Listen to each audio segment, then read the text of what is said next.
The Dragonback series by Timothy Zahn. Book 5. Dragon and Judge.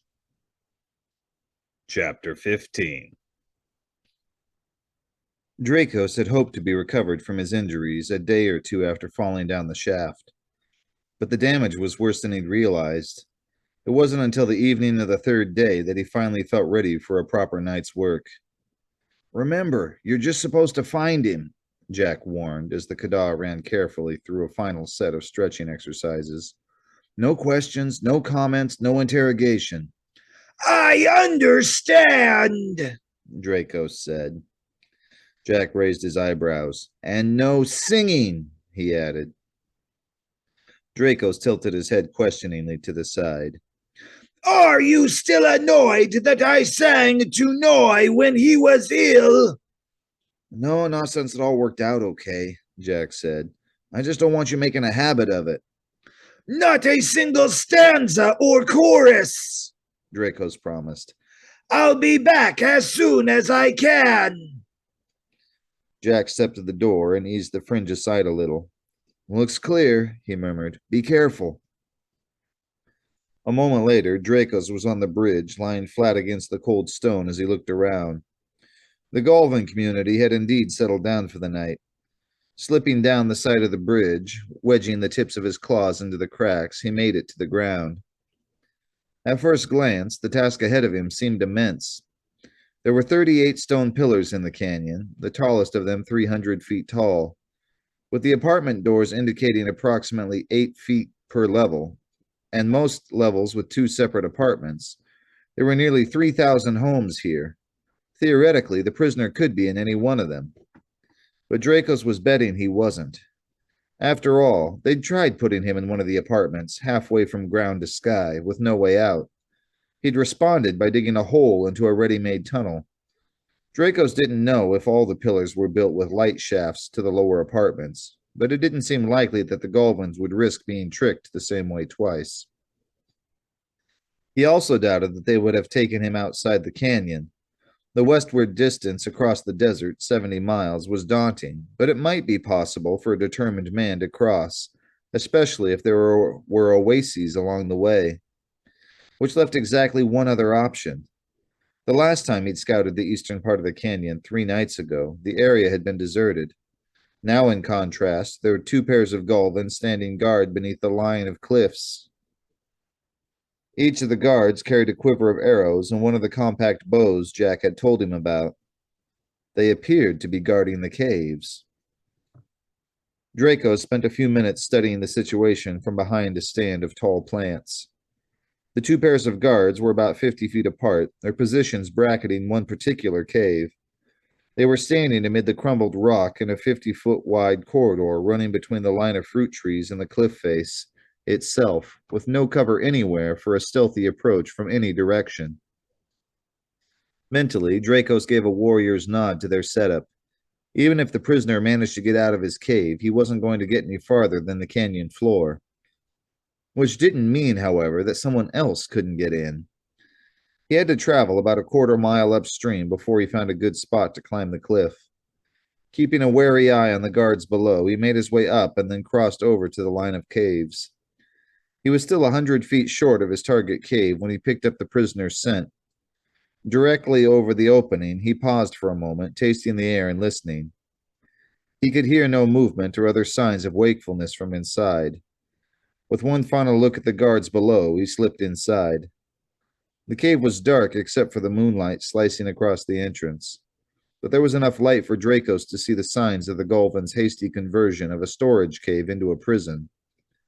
Several large bags were still stacked against the back wall, and there were a few scatterings of loose grain here and there against the side walls.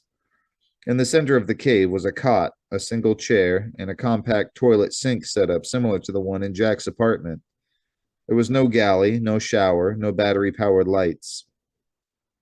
Lying on his side on the cot, the blankets wrapped tightly around him and pulled up to his ear against the night chill, was the prisoner. Silently, Dracos padded across the cave for a closer look.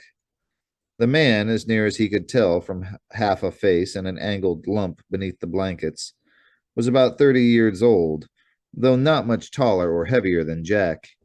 He had long, tangled dark hair and a beard to match. Dracos leaned over him for a closer look, and abruptly the man's breathing changed and his eyes snapped open. Instantly, Dracos dropped out of sight to the side of the bed.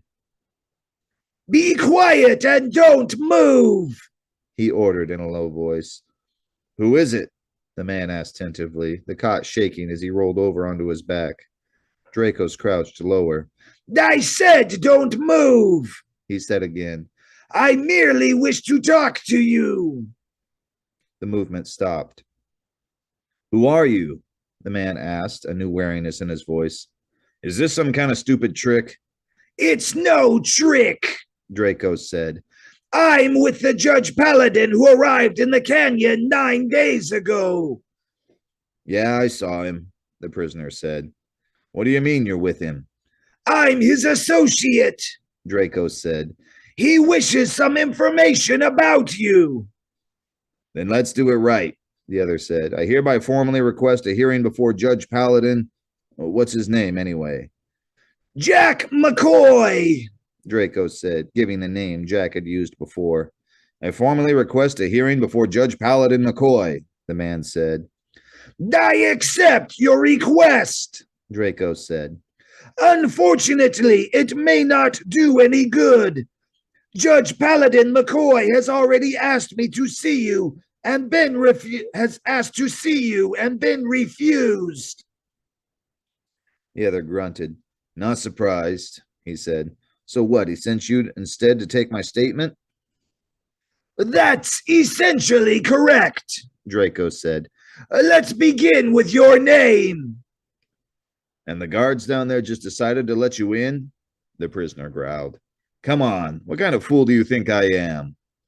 "This is not an attempt to trick you," Dracos said, annoyance starting to stir within him. He'd come all this way and risked his life for this?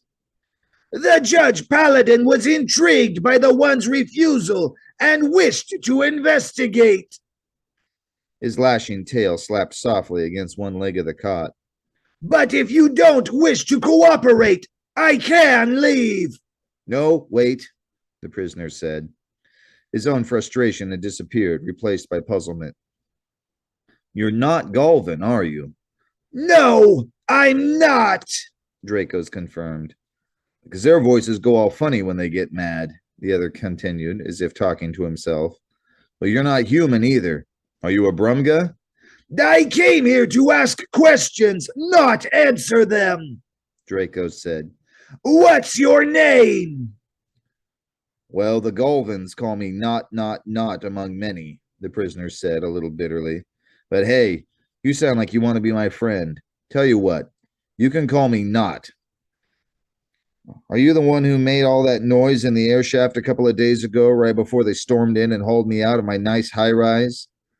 "Did you kill 4 Galvins?" Dracos asked. Not sighed. Yes, I killed them. No, it wasn't on purpose. "Self-defense?" Accident, Not said. The vehicle I was flying had a problem and I crash-landed. Unfortunately, they were standing where I came down. Well, more crouching, actually, but you get the picture. "When did this happen?" Dracos asked. About 5 years ago, Not said. Dracos felt his tail tip curve in a frown. 5 years? "That seems far out of balance for a simple accident." I agree, Not said. So would your Judge Paladin, I'd guess. But try telling that to the Galvins. Dracos winced. Not was right. The one's attitude had made it abundantly clear that he had no interest in hearing anything more about the case. "Where exactly did this crash happen?" he asked. Just outside this canyon, over on the east side, Not said. The side where the old mine Dracos had seen from the air was located. "Near the mine?" You mean that old entrance building sort of thing? Not asked. A little north of it, actually. The 4 of them were poking around in the sand, doing goodness knows what. By the time I saw them, it was too late. I had 0 control left, and I just slammed into them. You were the one in the air shaft, weren't you? The one didn't contact any of the Semiline authorities regarding you after the crash. If he had, I never heard about it, Knott said. And thanks to you and your noisemaker, it doesn't look like anyone's going to be talking to them anytime soon either. You have any idea how close I was to getting out of there? As a matter of fact, I do, Draco said. What sort of vehicle were you flying? It was a long-range pursuit starfighter, Knott said. A Jin 90 to be exact, if that means anything to you. Dracos felt his crest stiffen. That was the same type of pursuit fighter he and Jack had escaped from off Iota Klestes after the ambush of Dracos' advance team. But no, this couldn't possibly be one of Colonel Frost's Malison Ring mercenaries. Or could it? What's your name? He asked carefully. Your real name? The other sighed. Not that it seems to matter anymore, but I used to be called Langston. Langston? Yes, Langston said. Star Force Wing Sergeant Jonathan Langston. The cot creaked again, and as he waved an arm, at your rather limited service. For a half-dozen heartbeats, Dracos was completely at a loss for words. For months he'd been hearing about Star Force, usually from Uncle Verge insisting Jack turn Dracos over to them. Jack had always insisted right back that Neverland would surely have taken the precaution of bribing or neutralizing some of the men and women in key positions, and the subject had been dropped until the next time Uncle Verge brought it up. And now here Dracos was, actually speaking with one of those warriors. Maybe. Can you prove that? He asked. They left me my ID wallet, Langston said. It's at the foot of the bed with the rest of my clothes. Draco swiveled his neck and located the neat stack. Turn to face the back wall, he ordered. Don't move. There was another shifting of the cot as Langston obediently rolled over. Dracos went over to the clothing pile, located the wallet, and tucked it under his right foreleg. I'll need to borrow it for a time, he said as he returned to the side of the cot. The Judge Paladin will want to examine it. Help yourself, Langston said. I'm not likely to need it anytime soon. Possibly sooner than you think, Draco said. If the event is indeed as you described, you were wrongfully charged. And you and the Judge Paladin will see that I'm released, I suppose? We will, Draco said. Well, good luck to you, Langston said, whoever you are. Dracos hesitated. Then, somewhat even to his own surprise, he came to a decision. Call me Dracos, he said. I'll be back another time. Getting up, he padded to the cave entrance. Just what? Just be careful until then, Dracos said. Just watch yourself, Langston warned from the cot. You and the Judge Paladin. These Galvans may look silly and harmless, but they're not. Your presence here proves that, Dracos pointed out dryly. Don't worry. The Judge Paladin and I have a long history together of being careful. Gripping the stone at the side of the entrance, he slipped out into the night. Jack, he knew, was going to love this. Are you sure he didn't see you? Jack asked, squinting at the Star Force ID under the glow of the bedroom's light. I am positive, Dracos assured him, pacing back and forth across the bedroom. I was listening carefully to his breathing as I left. I'm coming to realize that no human could spot me for the first time without some sort of reaction. You got that right, buddy. With a sigh, Jack flicked off the light. Well, if it's not a real Star Force ID, it's a really good fake. And I mean a really good one. You've seen a genuine one. I've seen a really good fake, Jack told him. One of Uncle Virgil's associates made a living off things like that. But this doesn't make any sense. Why should they condemn him for a simple accident? Why they should still have him here in the first place, Jack said. I mean, they've been putting up a prisoner for 5 years, feeding and clothing him. They have been feeding and clothing him, haven't they? From what I could see, he appeared adequately fed, Draco said. though I saw no clothing other than what he was wearing. Well, his own stuff probably hasn't worn out yet, Jack said. My point is that the whole thing costs resources the Galvins could surely put to more productive use. They ought to be doing cartwheels at the chance to turn him over to a Judge Paladin and be rid of him. Dracos' tail tip was making slow circles in the air. Unless there's a reason other than simple vengeance for keeping him here, the Kada suggested slowly. He said the Galvins he'd killed were working not too far from the mine entrance. You think there's a connection? It's an obvious direction to consider, Dracos pointed out.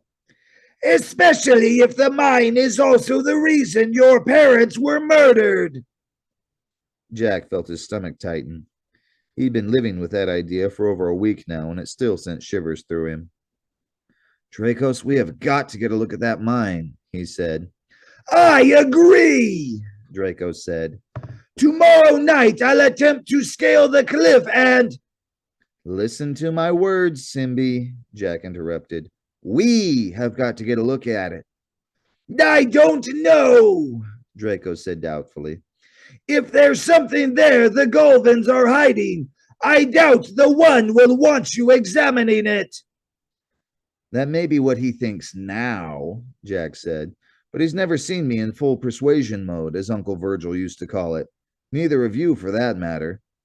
I'll look forward to the show, Draco said dryly. And well, you should, Jack said, pulling his feet into bed and under the blankets. Better get some sleep. With a little luck, tomorrow could turn out to be a very interesting day.